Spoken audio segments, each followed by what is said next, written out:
everybody. What goes on, baby? What is up? My dudes, welcome everyone. This is your 10-minute sports report. Thank you everyone for being here. Like and subscribe, share with your family and friends. It's a good way to get to your sports throughout a couple days. The more you like, the more often I do this. I do this right now about 3 times a week. The more you like, it can go to 5 times a week. The more you like, it can go to 6 or 7 times a week. It's not very hard to do. I just need to know that people want to be engaged. Go follow us on Instagram at 4th and 1 podcast. All the words are spelled out, 4th and 1 podcast. The podcast has to be in there. There are a bunch of podcast names, 4th and 1. They're not spelled out like ours. They're not as cool as ours. Go listen to last week's episode of the 4th and 1 podcast, YouTube, Spotify, Apple, wherever you get your podcasts. This is, though, the sports report. It is only on YouTube, so make sure you tune in right here Monday, Wednesdays, and Fridays to get all the news from the past couple days in about 10 minutes. However, it's always over 10 minutes because I tend to babble like I'm doing right now. Well, you know who did not babble, and that would be the Jefferson County attorney, Mike O'Connell, who dropped all charges against the world's number 1 golfer, Scottie Scheffler. Remember, last week before, I reported that the world's number 1 golfer, Scottie Scheffler, got arrested for running a traffic stop in an incident that involved a fatal pedestrian getting hit. He had nothing to do with the pedestrian.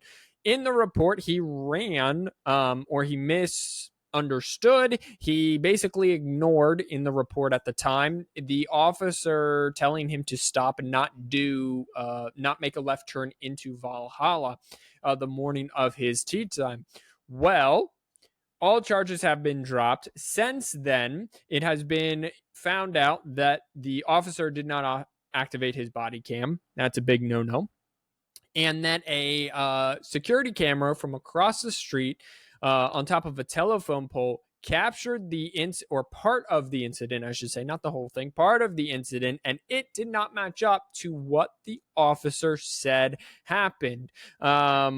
So there was a lot to go on here. Based on the totality of evidence, my office cannot move forward in the prosecution of the charges filed against Mr. Scheffler, said O'Connell today. Mr.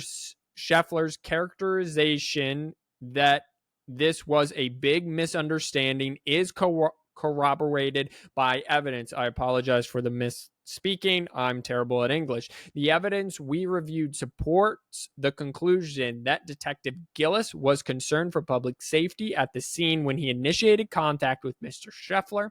However, Mr. Scheffler's actions and evidence surrounding their exchange during the misunderstanding do not satisfy the elements of any criminal offense. Scheffler, who was not present at the hearing, was arrested May 17th, so about 12 days ago, by Gillis, a Louisville Metro police detective who alleged that Mr. Scheffler's SUV accelerated and dragged him into the ground, causing pain, swelling, abrasions on his left knee and wrist. The golfer was trying to drive around traffic outside Valhalla Golf Course that had backed up after a man was struck and killed by a shuttle bus early that morning. Scheffler was booked and released in less than 2 hours before the second round of the tee time. He had faced 4 charges, including felony second-degree assault of a police officer. So I just wanted to round out again that if you're in the future and you're like Scottie Scheffler, oh, that's a bad dude. He was charged by hitting a police officer, doing all that.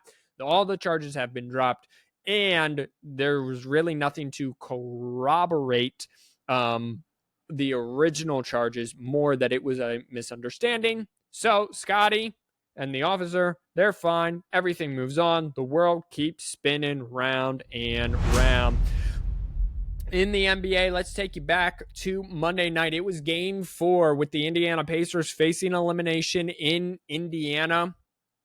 And this was one of the closest sweeps that I have recalled in recent history. The Boston Celtics did end up winning 105-102. The Indiana Pacers are gone. The Boston Celtics now are in the NBA Finals, waiting the awaiting the winner of Dallas and Minnesota. I just want to say this. Andrew Nimhart had 24 points, 10 assists. Pascal Siakam had 19. Aaron Naismith had 14. It was a lot closer. The totality of this series was, it was a 5-point victory for Boston in overtime. Game 2 was a blowout for Boston. Game 3, Indiana gave up a fourth quarter lead. And in this game, Indiana led entering the fourth quarter, but then gave up another fourth quarter lead. Jason Tatum, the hero in this one, 26 points, 13 rebounds, 8 assists.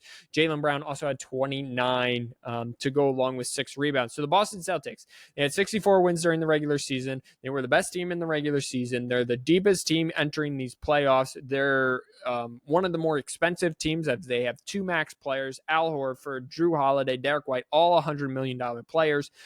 So they should win the championship. However, they face the winner out west, and I do like Boston's chances against either one of these teams. However, I'm not sure I would put money if the one certain team makes it. But let's go and check on the Western Conference. Tuesday night, it was Minnesota and it was Dallas, and Minnesota is facing an elimination, and Anthony Edwards is confident. He's like, I still think we can win. Remember, teams who are down 0-3 to start a series in the NBA are 0 and now 155 because the Pacers lost. So it was 154. It's now 155. That's not to say that they lose game 4 right away and they get swept, but they end up losing the series. Well, Minnesota, Anthony Edwards says, I feel like we're in this. I think we can win the whole thing. Well, he was right in game 4. Dallas trailed by 7 after 1. It was tied at halftime. Then Minnesota had a 5-point lead going into the 4th, and that's how it ended up. A 5-point victory for the Minnesota Timberwolves. They had 29 points, 10 rebounds, 9 assists from their star, Anthony Edwards. All 5 starters scored in double figures. 105-100 was the final score here. 4 or 5 starters scored in double figures for the Dallas Mavericks, led by one Luka Doncic, 28 points, 15 rebounds, 10 assists on the day. Dallas still leads 3-1. Again, the through the first 3 games, the final cumulative point differential for the Mavericks in all their wins was 13 points. It's now 13-5, or it's 8 points total if you minus that number. This series has been very, very close. It could have gone either direction through the first 2 series, but Dallas now has 3 more shots to win the series. Minnesota is on their last life. They're just a cat, and they're just reviving over and over and over. They fight off elimination. Big get here. Karl-Anthony Towns was 4-5 from 3 in the previous game. He was cold. He was 0 of 8. He finished with 25 points. He's going to have to stay hot here. And eventually, it should be noted, Kyrie Irving only had 16 points on 30% shooting. He was 1 of 6 of 3. Probably not going to happen again for Kyrie Irving, especially if Minnesota win games 5 at home and it comes back to Dallas for game 6. And you start poking Kyrie a little bit. I think Kyrie's got a 40-burger, 50-piece maybe left in this series if things get tight and crampy. But game 6 will be Thursday night. It will be in Minnesota. Timberwolves, facing a 3-1 deficit. They try to stave off elimination one more night. Mavericks try to meet Boston in the NBA Finals. Let's go over and let's look at the ice and the guys on it. I don't think I do have all the games. So let's take it back to Monday night. It's the Western Conference Finals. It's Dallas at Edmonton. Edmonton stole game 1, lost game 2. I should remind you, in the Western Conference semifinals, Dallas lost game 1, then ripped off 3 straight, lost game 5, and then won game 6. Well, that pattern is sort of continuing. Lost game 1 to Edmonton. Edmonton steals home court. Now Dallas has won 2 straight. Dallas, though, was down 2-0 at the end of the first period with goals from Zach Hyman and Connor McDavid. They were in the hole. Dallas was, that is, 2-0. And then they ripped off 3 straight goals in the second period. Jason Robertson scored twice. Wyatt Johnston scored once. Jason Robertson had a hat trick, adding another goal in the third, along with Mario Heiskanen also scored an empty netter at the end of the game. Dallas goes on to win 5-3. Sorry, Myro, I pronounced your name wrong. Dallas goes on to win 5-3 and takes a 2-1 series lead. Let's go back east. In back east, this series is 2-1 in favor of the Rangers. Rangers lost game 1, won game 2, won game 3 in Florida, got home ice back. Now Florida needs to hold serve and win another one before going on the road to a pivotal game 5, where we all know winner of game 5 goes on to win like 80% of the time. Well, Vincent Trocheck got things started in the positive ways for the Rangers, looking to take a commanding 3-1 lead in the first period. That was the only goal. Rangers feeling good. 1-0 after 1 until Sam Bennett and Carter Verhaeghe made it 2-1 Florida. Alex Lafreniere tied the game in the third period. 3 minutes into the third period, but then in overtime, Sam Reinhart is the hero for Florida. Only 1 minute into overtime, Sam Reinhart gets the power play goal winner in overtime, 3-2. They tie the series at 2 before they go on the road to New York. Coming at you tonight is game number 4 between the Dallas Stars and the Edmonton Oilers. Dallas leads the series 2-1. And then tomorrow, Thursday, it will be game 5 between the Panthers-Rangers. Panthers going back on the road to Madison Square Garden to take on the best team in hockey, at least record-wise, in the regular season. I've been over this multiple times. Winner of game 5 goes on to win 80+% of the time, so a pivotal game 5 in the East.